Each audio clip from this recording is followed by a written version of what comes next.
Ер нь Монгол улс маань өөрөө уулуурхаагаас хамааралтай эдийн засгийн ийм буруу бүтцтэй болсон, энийгээ тойрсон үний уналтын өсөлт хөндлөлтөд шалтгаалсан Монголын эдийн засаг улс төр савладаг ийм байдал бий боллоо.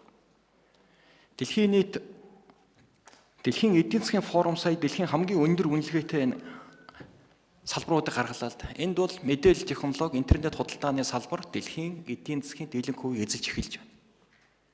Гэтэл өнөөдөр Монгол улсын хэмжээнд програм хангамжийн үйлдвэрлэл, интернет худалдаа үндсэндээ алга. Энэ салбар Монгол улсын эдийн засгт оруулж байгаа хувь нэмэр 0.1% хүрэхгүй байна. Тэгэхээр дэлхийн нийт энэ мэдээлэл технологийн салбарыг, програм хангамжийн үйлдвэрлэлийг, интернет худалдааг хэрхэн хөгжүүлж чадсанаараа ирээдүйн гол хөгжлийг манлайлагч эдийн засаг нь хүчрхэг болж байгаа ийм дүр зураг гарч ирж байна. Тэгэхээр саяхан аж ахуйн нэгжийн орлогын албан дотрын тухай хуулийн төсөвт суусан байна.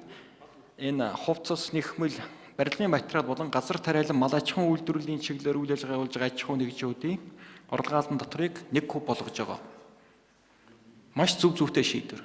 Энэ дээр нэмж бид програм хангамжийн үйлдвэрлэл, интернет худалдааны салбар гэсэн зүйлийг оруулж өгөхийг би та бүхнээс хүсэж байгаа. Энийг их хурлын гишүүд мен та бүхэнд дэмжиж өгөхийг хүсэж байна.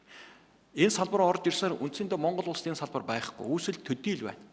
Гэхдээ Монгол улсын ирээдүй уулуурхаагаас хамааралгүй шинэ эдийн засгийг бий болгоход энэ өөрөө шийдвэрлэх үүргийг гүйцэтгэх нь. Монгол улс маань 2 их гүрний дунд далаад гарцгүй бөглөө орно. Интернет зах зээл бол бидэрт дэлхийд орон зай хязгаарлалтгүйгээр бид хүрэх, өрсөлдөх болцоотой. Би 2 жишээ хэлье л да. Монгол улсын маань эдийн засаг бид нар оюутлогоо 5 толгой нийлээд бид 10 тэрбум доллар эдийн засагтай улс шүү дээ. Гэтэл бидний мэддэг алдартай Candy Crush гэх тоглоом энэ ганцхан гар утасны аппликейшн сая 5.9 тэрбум доллараар худалдагдсан байх. Сая 80 доллараар бид оюутлогоо 2010 онд гэрээг үзгэлсэн. Тэгэхэд 80 доллараар эхэлж исэн компани өнөөдөр 30 тэрбум доллар үнэлгээтэй болцсон явж байна. Энэ нь юу вэ гэвэл зөвхөн жошт буудлын бүртгэл хийтгэл компани. Сая 2016 оны дэлхийн эдийн засагт аль салбарт хамгийн их хөрөнгө оруулж байна гэсэн судалгаа гарч үзлээ. Зөвхөн технологийн чиглэлээр 2016 эхний хагаст 223 тэрбум долларын хөрөнгө оруулалтууд хийгдсэн байна. Тэгэхээр дэлхийн дээр өөрөө дийлэнх хөрөнгө оруулалт технологийн бизнест хийгдэж байгаа чиглэлээр анхаарж байгаа цаг үед Монгол улс энэ салбараа бодлогоор хөгжүүлэхгүй бол дэлхийн нийтийн хөгжлөөс хоцорж хөрш орнуудынхаа түүхий эдийг бэлтгэдэг, үүнийгээ тойрсон хэрүүл тэмцэл явуулдаг ийм л улс орн болж байна. Энэ Монгол улсын ирээдүйтэй холбоотой юм аа. Тэгэхээр энэ санал дээр мэдээлэл технологийн салбар үүн дотроо онцгой програм хангамжийн үйлдвэрлэл буюу Монголын шинэ залуу үед бизнесээ эхлэх, дэлхийн зах зээл гарах болцоог Монголын төр олгоё. Энэ салбартай холбоотой татврын хөнгөлөлтийг бид 10%-ийн 1% болгож өгмөр байна. Энэ бол засгийн газраас мөнгөгүйгээр хийх бодлогын дэмжлэг.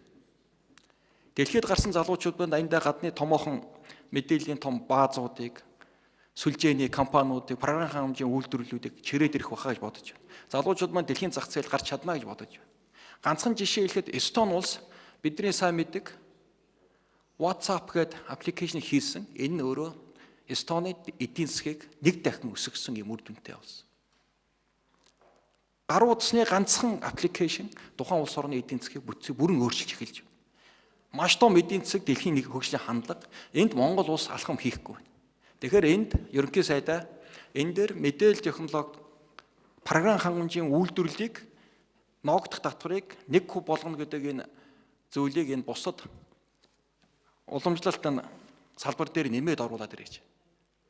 Энд бол ямар нэгэн төсөв дарамт учрахгүй, харин бодлогын их том дэмжлэг нийт мэдээлэл технологийн салбарын Монголын ирээд болсон залуучууд их том болцоо бий болгоно гэж бодож байна.